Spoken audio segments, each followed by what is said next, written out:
Hey guys, Bingocat here. So today's video is going to be a little bit different. I'm going to be showing you guys what car I drive. So I've been wanting to make a video like this forever now, so here it is. I just haven't had the time or motivation really to make this video. Anyway, so this video I'm going to give you guys a tour of the car that I drive. So ladies and gentlemen, this is the 2010 Toyota Corolla LE. It's not a super special car. It's special for me though, because this is the first car that I ever got. So I got this car when I was 17. So I've had this car for 6 years now, and I am more of a tech guy than a car guy, but I like cars. But unfortunately, for the most part, cars aren't expensive. If you like messing around with cars or getting cars as a hobby, that's kind of expensive. So that is why I still have this car. So I got this car when I had only 30,000 miles on it, and now I have about 78,000 miles on it. And so, yeah, I've driven this car for about 6 years. So I've put almost 50,000 miles on this car. That's amazing. So give you guys sort of show you guys what the car looks like here in the front, and then we're gonna go on to the other side of the car here. And so I got the silver color, and this car, yeah, I paid about $13,000 for it, but it was actually a pretty good deal because most other cars that CarMax sold, I got this car from CarMax, that looked like this, had similar features to this, cost more money for some reason, and I can never figure out why the particular model I bought was cheaper. I mean, even the car salesperson that I dealt with at CarMax was surprised I was able to find this car for so cheap. And so, yeah, here we are, and you gotta love my high-tech way of obscuring things like the license plate. And so, yeah, this car has aged fairly well. Now, I actually did get to an accident a few years ago where I accidentally did dent the bumper here, but luckily they were able to fix that, and now it looks like I never got into an accident. On another little bonus when I got this car is that it has alloy wheels. So yeah, because, you know, it's a Toyota, the car's been really reliable. It hasn't exactly broken down, you know. Occasionally I'll have to get the car serviced and things like that, but for the most part, this car has been really reliable and really nice to drive. Now let's take an interior tour of the Corolla. So this is my key for the Corolla here, and luckily it's not super old-fashioned. I can just press a button and open the door that way, but since number one, this is a 2010 car, and number two, this is more of a budget car, it doesn't exactly have a push to start system.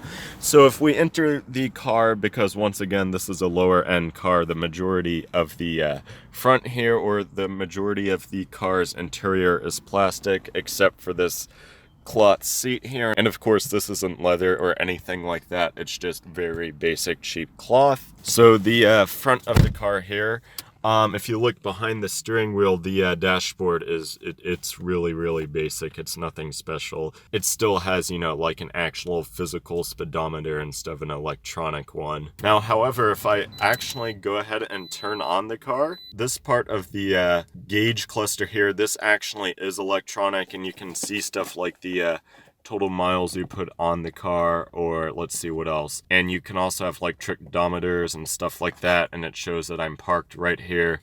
And then over on the left side here, you can see the outside temperature, your current miles per gallon that I'm getting right now, which is none because I'm not driving. The average is 27.9, and then the total range until your gas is empty is 171. And then my average speed is 40 miles per hour, then estimated time doing something I don't even know. So yeah, the gauge cluster is nothing too fancy, but you know, it works. I have no complaints with it. All right, I went ahead and straightened out my steering wheel. Once again, the steering wheel, you know, it's a 2010 car, and it was a cheaper car, so it doesn't have any buttons on it or anything like that. I know the newer Corollas, I think, do, even on the lowest end models, but this one doesn't. It's cool though. On the left here, you got, you know, things all control, like your turn signal, your lights, your brights, this is like temporary brights. This is if you want the brights just on. On the right here, of course, you got your windshield wiper stock. You go down and your windshield wipers go. If I push it in like that, my windshield wipers go with the windshield wiper fluid.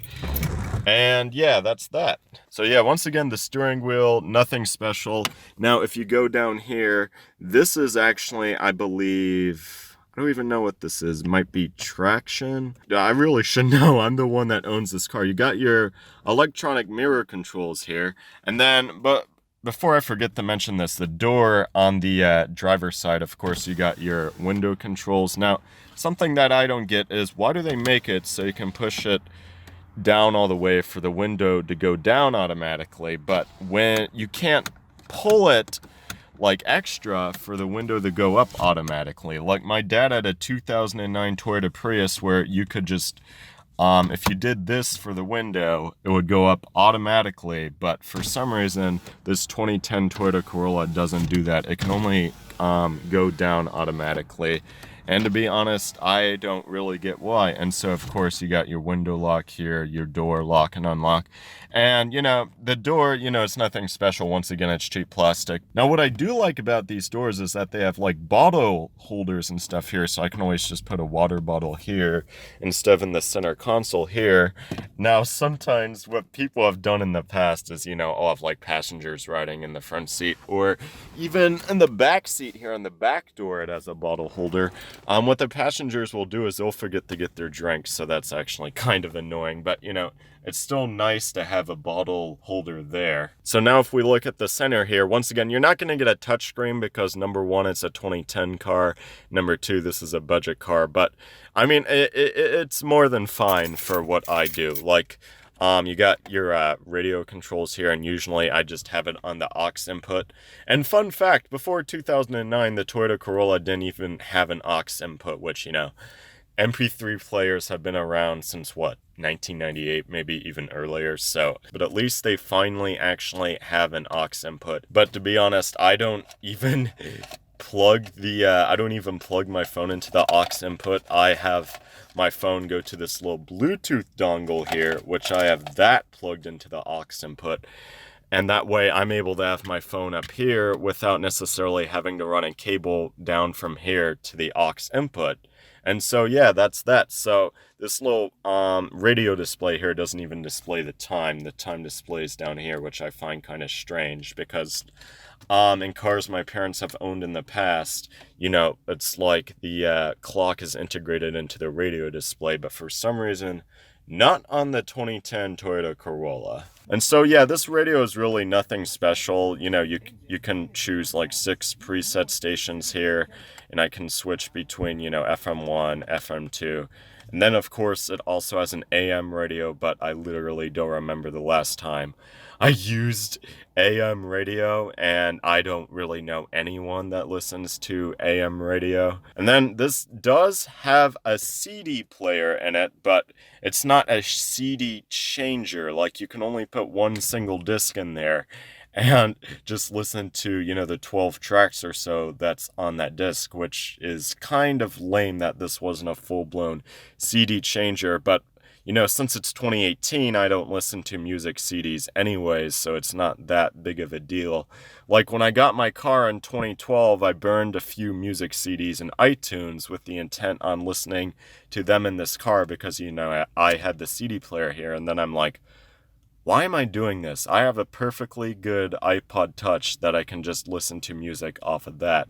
You know, just buy a cheap little cable for the aux jack and just, you know, just listen to music that way. So I used the CD player a couple of times when I first got my car, and then I basically never touched it again. And so the other interesting thing about this whole radio system here is it has blank buttons here that do nothing. I think in some of the higher end Toyota Corollas they might do something, but in this particular car, like, it has like a button here you can't even press in, but it does absolutely nothing. It just sits there and looks pretty. And then down here, of course, you got your physical dials or controls for, you know, the heating and AC system in the car, and it works pretty well. And I'll mention this, unlike on a car like, let's say, a Tesla, or even the car my dad used to drive, like a 2009 Prius, I actually kind of like having physical controls for the heating and AC system, because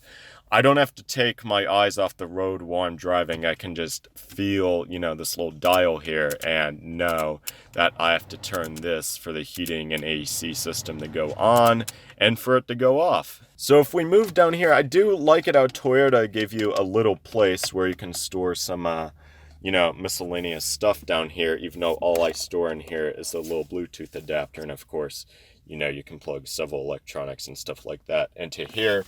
And I actually do have one over on this side too. I have like another little miscellaneous storage compartment. But a couple of months after I got this car, it broke. Like, this thing would just not stay shut no matter what. So, I taped it shut with duct tape, and basically I can't use the storage compartment now. Now, something I actually do like about this car though is I don't even know what you're supposed to store down here, but it does have little storage places down here. And it also does have one on the passenger side that I'm actually using to store some cables right now. There's actually a little hook here. I don't even know what it's for. I think it says on there, no, it doesn't. It just states the weight. So I guess, you can hang stuff there like bags or something like that. I don't even know, but still kind of cool that it's there. And then of course here I can put the car in reverse neutral into drive. And so in the middle here, you got two cup holders here, and while the cup holders hold cups fairly well for the most part, they unfortunately also get dirty very easily, and they're very, very, very, very difficult to clean. And of course I got my parking brake here, but this unfortunately also is very, very, very difficult to clean. Now, here's something that I do like about this car. Toyota gave you two glove compartments on this side of the car. On their newer Corollas, I believe they only give you one. So it was pretty cool in this Corolla that actually have two glove compartments. So up here, I just keep like some tissues and stuff like that. Down here in the much bigger glove compartment, I keep like the owner's manual. I keep an umbrella. I keep sunscreen. And I keep, like car registration and other miscellaneous junk. Now, my mom gave me this for Christmas. This is actually a French fry holder. So if I want to, I can just stick this into a cup holder and use it to hold French fries. So that's pretty cool. And then I also have like a first aid kit, and then I also have like some Tylenol and stuff like that in here. So yeah.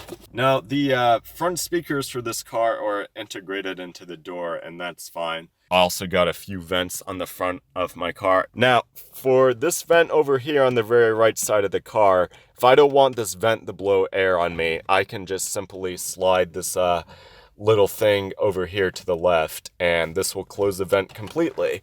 And same thing on the very left side of the car. If I want no air to blow on me, I can just slide this and it'll close the vent completely. Now, for some reason, for the middle of this car, they don't have that. Like, they don't have that at all. So basically, if I don't want air to be blowing on me, I just have to try and point the vent so it doesn't blow air on me, which, is fine and dandy. But then if I have a passenger here, he or she will be feeling that vent. And so why didn't Toyota make it so you can completely close these front vents here? Like, seriously, I don't get it. And then I also have a little phone mount here because, since I don't exactly have a built-in GPS or anything like that, since this is a lower-end 2010 Toyota Corolla, I have a little phone mount here so I can use Waze and stuff like that. And so up here, I got, like a driver's side mirror, which is cool. It works out really well. No light down here for the driver's side mirror, but that's all right. I mean, the car also does have, little lights up here that I can use, so it's not that big of a deal that, there's not a light above where the mirror is over here. I also got my rear view mirror over here. And then, of course, the passenger has his own mirror, so that's pretty cool. And then, of course, there's door handles for getting in and out of the car. Now if we move on to the back of my car, now something that's cool is these door handles have little hooks here, which I'm not really sure why they do, to be honest. I don't know if they're for like coats or stuff like that, but that's still pretty cool that they have hooks here. Now one of the things I like about the back of the car here is that the back of the front seats have a little pouch in here, so you can store stuff like sunshades here. So, you know, if I want to put this on the front of the car and prevent sun from coming into the car while I'm parked, I can go ahead and do that. Now, something that I don't like about the back of this car is that these cup holders here, they're flimsy pieces of garbage. They feel like they're gonna break any day. And some of the bigger cups feel like they just won't stay in here at all. But, you know, at least I got cup holders in the back of my car here. Now, something else that I don't like about the back of this car is that this fabric is truly cheap fabric. I mean, what do I expect? It's a Corolla, but this fabric down here, for some reason, for the seatbelt, torn up over the years. Now, for some reason over here, this is not torn up, but for over here, all this fabric has torn up, and I don't know why. It's not that big of a deal, but occasionally, you know, when I have passengers ride in the back here, I will see more torn up fabric back here, and that's because this little thing here has completely been torn up over the years. But for some reason, over here, this has been completely fine. And something else to ding Toyota on is how come they were able to put these things for the seat belts down here for both this seat and this seat, but for the middle seat here, it just has this little seatbelt thing coming out of basically nowhere. It doesn't have a little thing it can recline down in.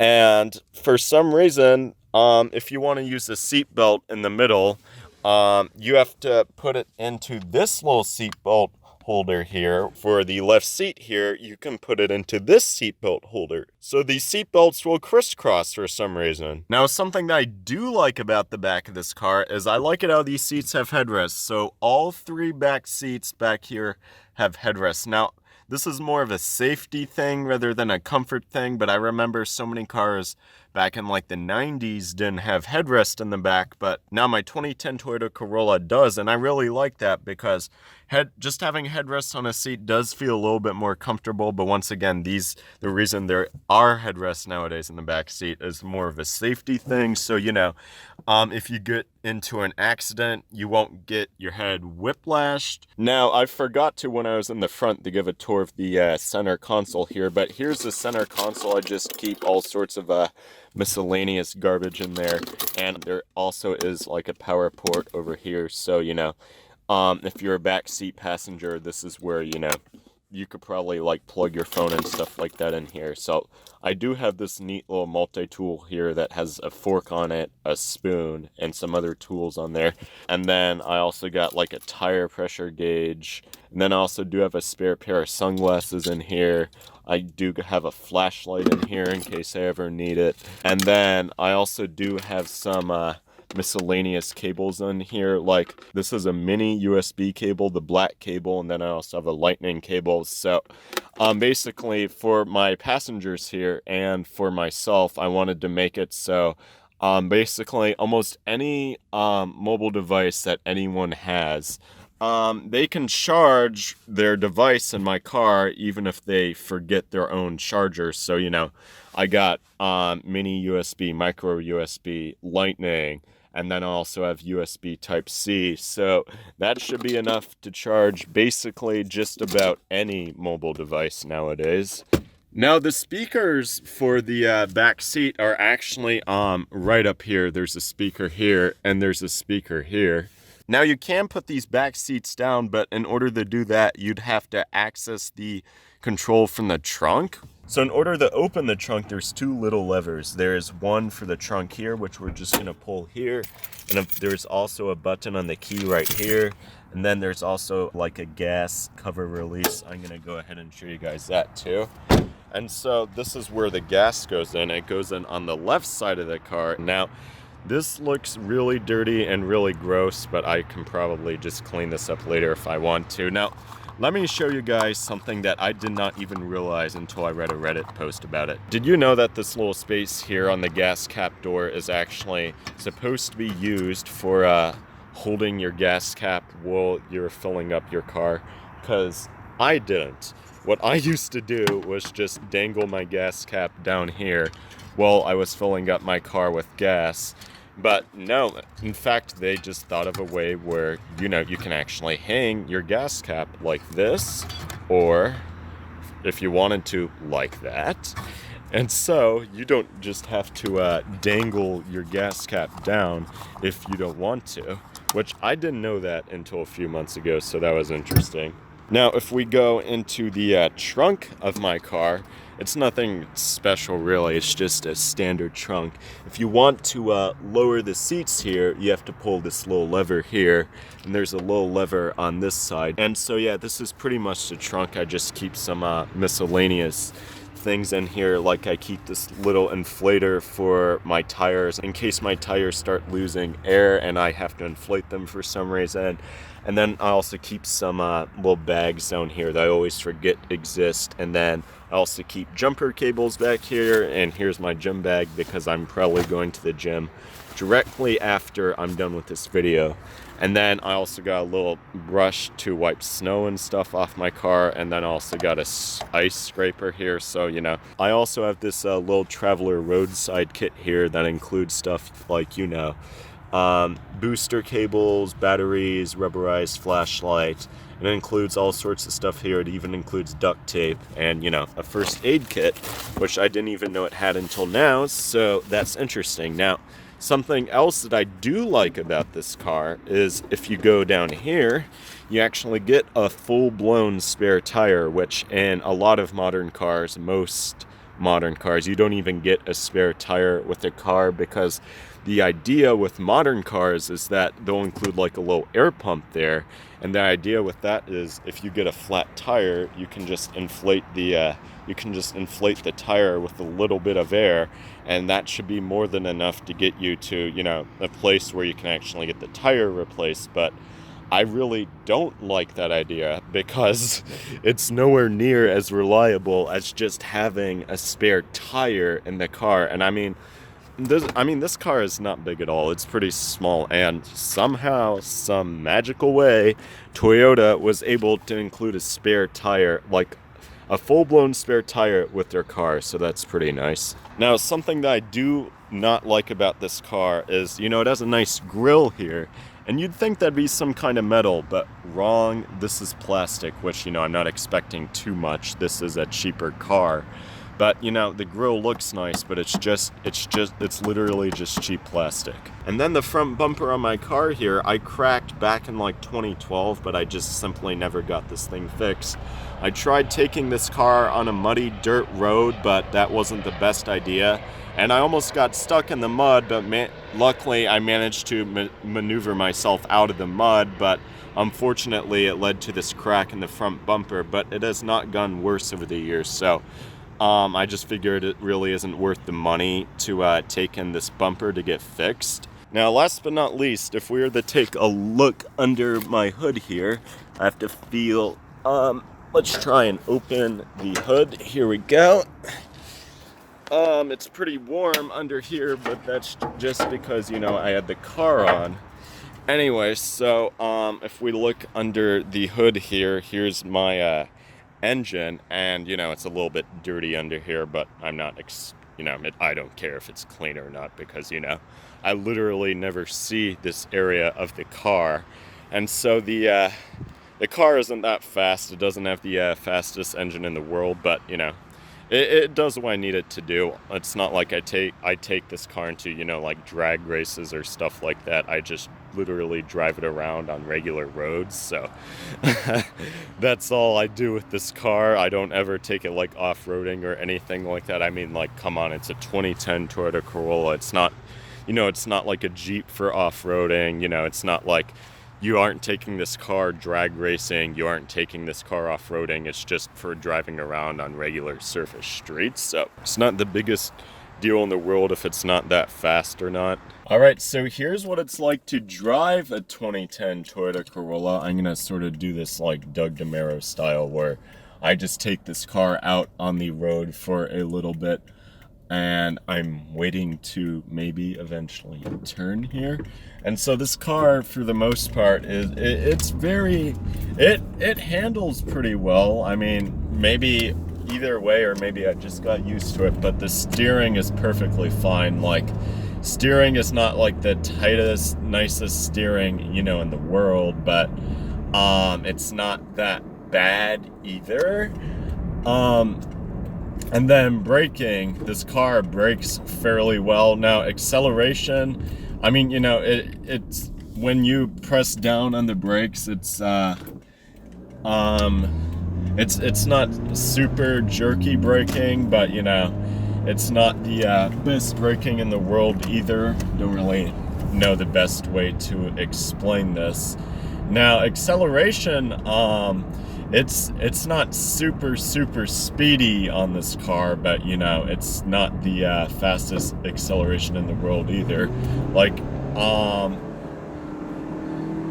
now it sounds like it's going fast when I accelerate, but in reality this car, I think, takes over 10 seconds to go from 0 to 60 miles per hour. And now the road noise, it's not super loud, but it's not super quiet either. Basically, this car was never meant to be like a luxury car or anything like that. Basically, the entire point of the Toyota Corolla, at least the modern day versions of the Corolla, is that it's one of Toyota's more affordable cars. And you know, you get the reliability that, you know, Toyota is known for, but this isn't going to be like a super luxurious ride or anything like that. Basically, in this car, it's meant to just take you from point A to point B. So yeah, guys, that was my overview of the car I drive, the 2010 Toyota Corolla. Honestly, the entire time I've owned this car, it's been a good car. It's not the fastest car, it's not the funnest car, but it has been very reliable, and it was very affordable. That's the entire reason. Those two reasons are basically the entire reason that Toyota Corollas are so popular. They don't break down that often, and they don't cost that much money. So yeah, I hope you guys enjoyed this video. Please make sure to like this video if you liked it. Please make sure to check out my social media links down below in the video description. And as always, I thank you guys for watching. Goodbye.